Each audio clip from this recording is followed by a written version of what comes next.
Everything was done to try to learn how to become a better basketball player. Everything, everything. And so when you have that point of view, then literally the world becomes your library to help you become better at your craft. So because you know what you want, the world's giving you exactly the information 100% to become better at it. Because you know what you're looking for. So many guys tell stories about your work ethic. Yeah. What was really your work ethic like, and for how long did you stay disciplined? Well, I mean, every day. I mean, since 20 years. It was an everyday process and trying to figure out strengths and weaknesses. For example, jumping ability. Man, my vertical was a 40, it wasn't a 46 or a 45. My hands are big, but they're not massive. So you got to figure out ways to strengthen them. So your hands are strong enough to be able to palm a ball and do the things that you need to do. Quickness, I was quick, but not insanely quick. I was fast, but not ridiculously fast. Right? So I had to rely on skill a lot more. I had to rely on angles a lot more. I had to study the game a lot more. And but I enjoyed it though. So like from the time I can remember when I started watching the game, I studied the game, and it just never changed.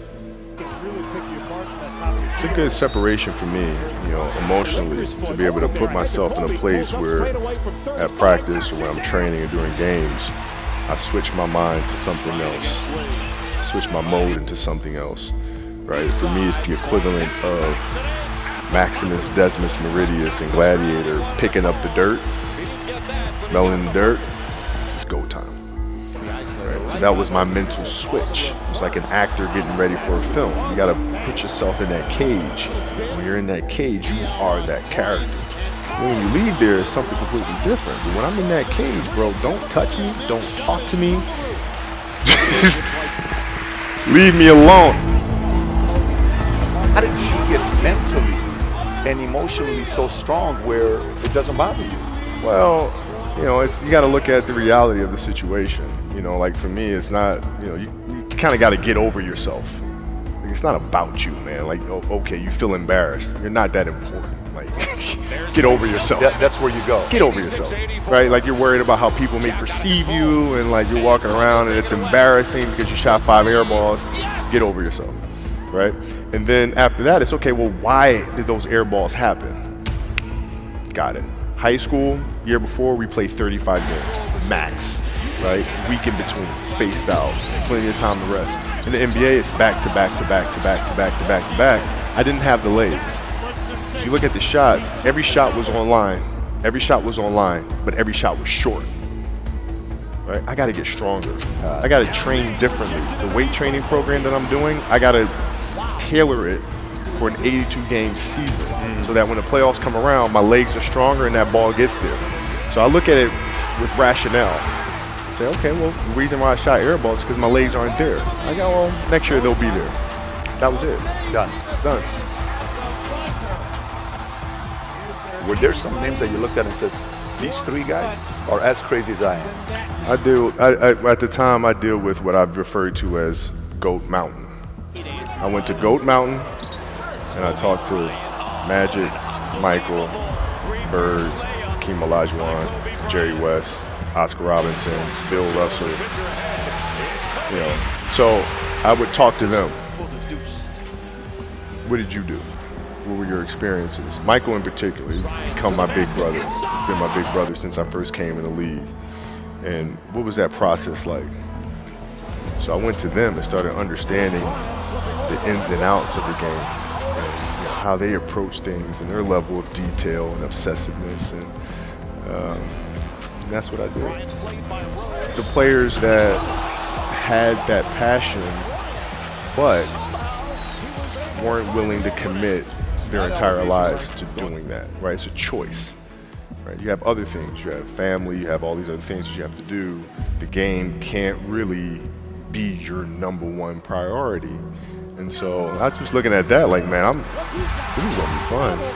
If I'm buddies with you from high school, if I'm a cousin of yours, what happened to our relationship? How did that gravitate when you went into the league and you're determined to become the greatest, or you're determined to become one of the greatest? What happens to our relationship? Oh, it suffers. It does suffer. Oh yeah. Okay. Yeah. And you understood that. You were okay with that. Yeah. And the people that love you, like friends and family, like they know that about you. Got it. So they let you be you.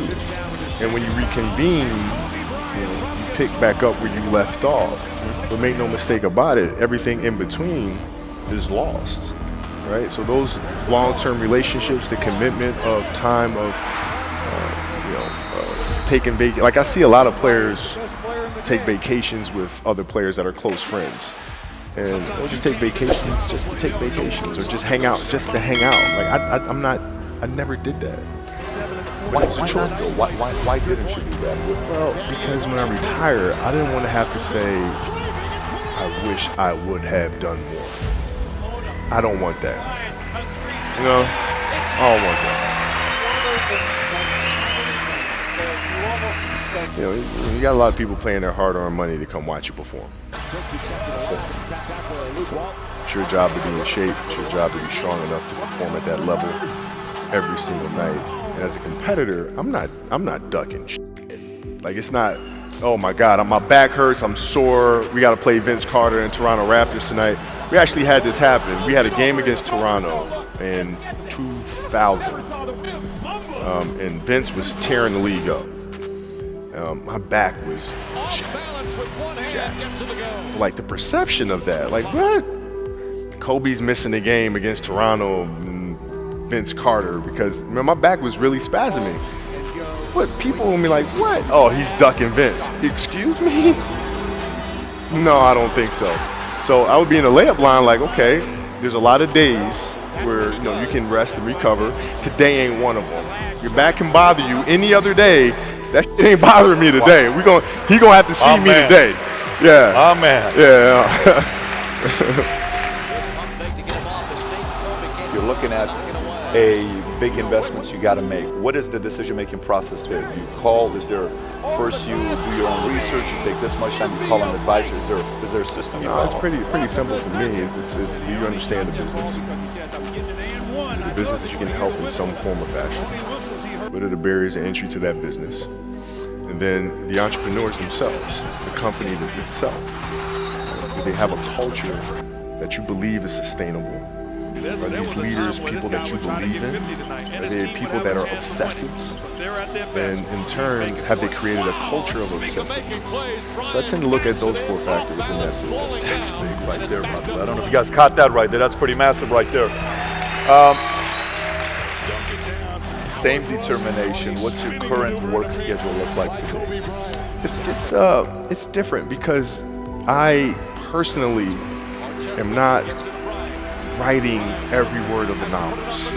I am not animating the films. What I have to do now is make sure that the people that we bring in, these obsessives that we bring in, are challenging themselves to do the best job that they think they can do. That's what I'm there for, is for them to constantly look in the mirror and self-assess and challenge themselves. If we have a project and you're saying, okay, I can do that, that's not the project we want. The projects that say, I don't know if I can animate that. I don't know how to write that story. I don't know how to do that. Those are the things we want, because through that curiosity, you'll reach a level that you didn't think was possible. And so running the studio, that's what I'm doing.